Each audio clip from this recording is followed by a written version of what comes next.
Hello aspirants, very warm welcome on the YouTube channel of Analyst IAS। Recently actually global maritime India summit हुआ है 2023 का। ये क्या है, क्यों होता है, इसमें कुछ चीज़ें जो प्राइम मिनिस्टर के जो स्पीच थी उसमें हैं, we'll further see them.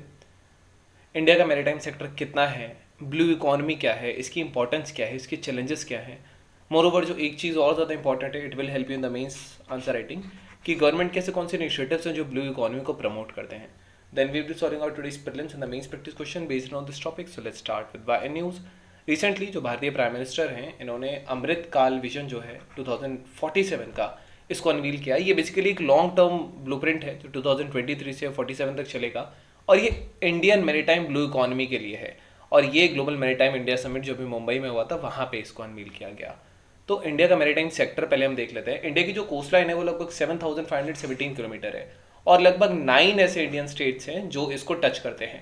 And 1,382 islands भी हैं भारत के पास। तो जहां 7,500 से ज़्यादा की कोस्ट लाइन है, यहाँ पे 13 मेजर पोर्ट्स हैं और 200 पोर्ट्स जो हैं वो बहुत माइनर पोर्ट्स हैं। कंट्री का जो मैरीटाइम सेक्टर है बहुत थ्राइविंग शिपिंग सेक्टर है। शिप बिल्डिंग इंडस्ट्री बहुत ज़्यादा है, फिशिंग इंडस्ट्री बहुत ज़्यादा है, सागरमाला प्रोजेक्ट्स एंड ऑल इसी के प्रमोशन में है। सो 95% जो भारत का ट्रेड है, अगर हम बाई वॉल्यूम की बात करेंगे, तो वो सी के थ्रू होता है। और कोस्टल इकोनॉमी जो है वो लगभग 40 लाख से ज़्यादा फिशरमैन को सस्टेन करती है। अब उनकी फैमिलीज और जो कोस्टल कम्युनिटीज जो इसके आसपास रहती हैं, फिर और वो एक अलग हो जाता है। सो बहुत ज़्यादा इंपॉर्टेंट है। अब ये समिट क्या है, तो ये जो समिट है ये एक फ्लैगशिप इवेंट होता है जिसमें भारत इंडियन मैरीटाइम इकोनॉमी जो है इसको प्रमोट किया जाता है ग्लोबल और रीजनल पार्टनरशिप से। सो ये एक एनुअल मीट है जिसमें इंडियन और इंटरनेशनल मैरीटाइम कम्युनिटी एक साथ आते हैं और जो इंडस्ट्री से रिलेटेड इश्यूज हैं या फिर कोई आइडियाज वो एक्सचेंज कर देते हैं इस सेक्टर को थोड़ा और आगे बढ़ाने के लिए।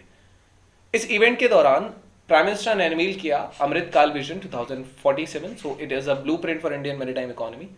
इन्होंने एक फाउंडेशन स्टोर भी रखा प्रोजेक्ट्स का, जिसमें लगभग जो प्रोजेक्ट्स 23,000 करोड़ के होंगे, और बहुत सारे इनिशिएटिव इंडियन मैरीटाइम को उन्होंने दिए।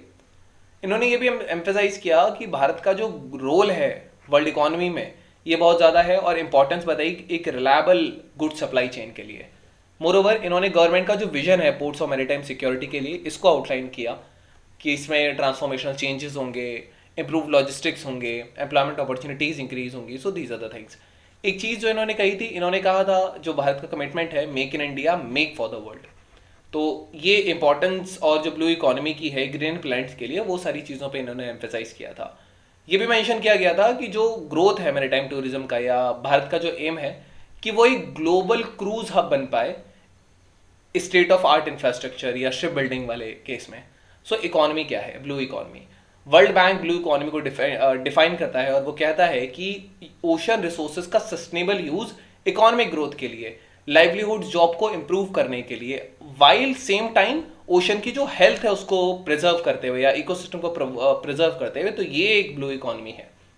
कॉन्सेप्ट जो है ये गुंतर पॉली ने 2010 में एक मेरी बुक थी उसमें इंट्रोड्यूस किया था, the blue economy 10 years 100 innovations and 100 billion jobs.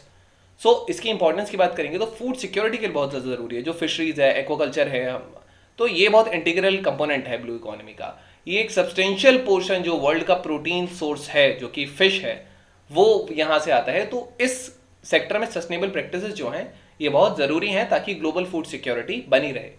Now environmental conservation. सो अगर हम रिस्पॉन्सिबल रिसोर्स मैनेजमेंट करेंगे तो ब्लू इकोनॉमी जो है ये मैरीटाइम बायोडाइवर्सिटी को प्रिजर्व करने की बात करती है, इन इकोसिस्टम्स को प्रिजर्व करने की बात करती है। तो हेल्दी ओशन जो है ये बहुत इंपॉर्टेंट रोल प्ले करते हैं क्लाइमेट रेगुलेशन में, कार्बन सिक्वेस्ट्रेशन में। टूरिज्म और रिक्रिएशन की बात करेंगे तो कोस्टल और मैरीटाइम टूरिज्म जो है ये बहुत इंपॉर्टेंट कंट्रीब्यूटर है ग्लोबल इकोनॉमी में। ब्लू इकोनॉमी अपॉर्चुनिटीज जो है वो टूरिज्म के लिए एनहेंस करती है, रिक्रिएशन के लिए एनहेंस करती है, विजिटर्स को अट्रैक्ट करेगी कोस्टल एरियाज में, कंजर्वेशन अवेयरनेस इंक्रीज करेगी, वहां पे इंक्लूसिव डेवलपमेंट होगा। So these are the things. Renewable energy की बात करेंगे तो ये डेवलपमेंट को एंकरेज करता है जो रिन्यूएबल एनर्जी सोर्सेज का है, जैसे जो ऑफशोर विंड है या ऑफशोर टाइडल एनर्जी है या वेव एनर्जी है। तो these are the things which can be done. Now challenges which are related to the India's blue economy. तो सबसे पहला जो है वो वीक ओशियानिक गवर्नेंस है। भारत के पास ना कोई स्पेसिफिक ऑर्गेनाइजेशनल फ्रेमवर्क नहीं है या कोई कंप्लीट ऐसे कॉम्प्रिहेंसिव रेगुलेशंस नहीं है कि हम परमिशन ग्रांट कर सकें, लीजिंग, इवैल्यूएशन, या मॉनिटरिंग जो ऑफशोर एक्टिविटीज होती हैं, जैसे एक्सप्लोरेशन होता है, ट्रांसपोर्ट होता है, स्टोरेज होता है, तो एक स्पेसिफिक ऑर्गेनाइजेशनल फ्रेमवर्क भारत के पास नहीं है। ये एक डिमेरिट है। तो पॉल्यूशन में industrial waste, agriculture run off, plastic debris, oil spills, ये सारे ही ओशन में जाते हैं। तो इससे मेरी जो लाइफ है वो इफेक्ट होती है। एंटायर फूड चेन जो है वो इफेक्ट हो जाती है। जो स्नेल्स होते हैं, स्नेल्स जनरली, या ऑक्टोपसेस जो होते हैं, ये जनरली शेल्स में रहते हैं, but now due to this pollution ये बॉटल्स, छोटे छोटे कैप्स में रहते हैं। तो ये एक प्रॉब्लम यहाँ जनरेट हो जाता है। अब क्लाइमेट चेंज की बात करेंगे, नेचुरल डिजास्टर्स की, तो क्लाइमेट चेंज जो है ये बहुत सिग्निफिकेंट थ्रेट देता है ब्लू इकोनॉमी को। सी लेवल राइज है, ओशन एसिडिटी इंक्रीज हो रही है, एक्सट्रीम वेदर इवेंट्स हो रहे हैं, साइक्लोन्स बहुत ज़्यादा हैं। तो इसके लिए प्रिपेयर करना, मिटिगेशन करना, ये लॉन्ग टर्म सस्टेनेबिलिटी के लिए बहुत ज़्यादा ज़रूरी है। इलीगल और डिस्ट्रक्टिव फिशिंग प्रैक्टिसेस बहुत ज़्यादा हैं, ये थ्रेटन करती है मैराइन बायोडाइवर्सिटी को। तो दिस इज द केस। एक पर्स साइन फिशिंग जो था, जिसमें पूरा नेट से पूरा फिशिंग किया जाता है एक बोट से, तो ये एक चीज़ है जिसमें बहुत अलग अलग टाइप के फिशेज एक ही नेट में आ जाती हैं, ये एक प्रॉब्लम है। देन पोर्ट्स में कंजेशन है। बहुत सारे भारत के ऐसे पोर्ट्स होते हैं जहाँ पे कंजेशन है, मेंटेनेंस उतना ज़्यादा नहीं है, इंफ्रास्ट्रक्चर नहीं है प्रॉपर, ऑपरेशंस इनएफिशिएंट हैं, कार्गो का वॉल्यूम्स बहुत ज़्यादा है, तो इससे डिले होता है, कॉस्ट इंक्रीज होता है, प्रोडक्ट बेकार हो जाता है।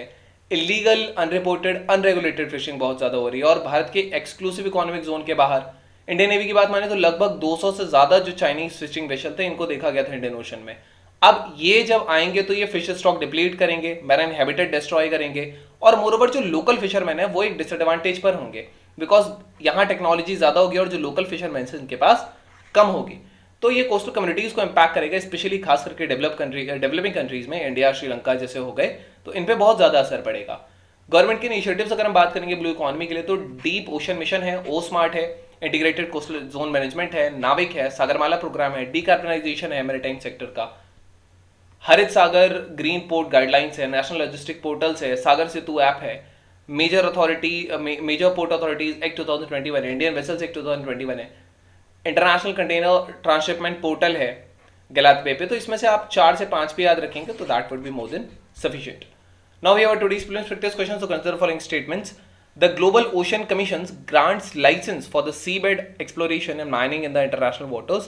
India has received licenses for seabed mineral exploration in international waters. Rare earth minerals are present on the seafloor in international waters. Which of the statements given above are correct? You can type the answer in the comment section. The relative is correct or not. Then we have our today's main practice questions. The question says, what are the key factors contributing to the growth of India's maritime economy, and how can the country address the challenges it faces in order to fully leverage its coastal resources for sustainable development? So this was all about today's video and session. I hope you understood it well. Thank you. Have a nice day and stay tuned with the for your better preparation.